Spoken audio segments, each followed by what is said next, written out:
To add the SharePoint folder to File Explorer, follow these steps. Open SharePoint in browser.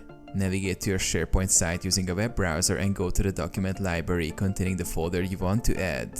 Select the folder. Click on the folder to open it or select it if you're adding a specific folder. Sync the library. In the SharePoint document library, click the Sync button located in the toolbar.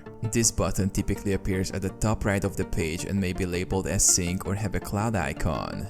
Confirm sync. If prompted, confirm that you want to sync the library with your computer. This will initiate the synchronization process using OneDrive for Business. Set up OneDrive. If you haven't set up OneDrive for Business, you may be asked to install the OneDrive app. Follow the instructions to complete the installation and sign in with your Microsoft 365 credentials. Access in File Explorer. Once synced, open File Explorer on your computer. You will see a new folder named after your SharePoint site under OneDrive or a similar path. Navigate to folder. You can now navigate to the SharePoint folder in File Explorer and access it just like any other folder on your computer.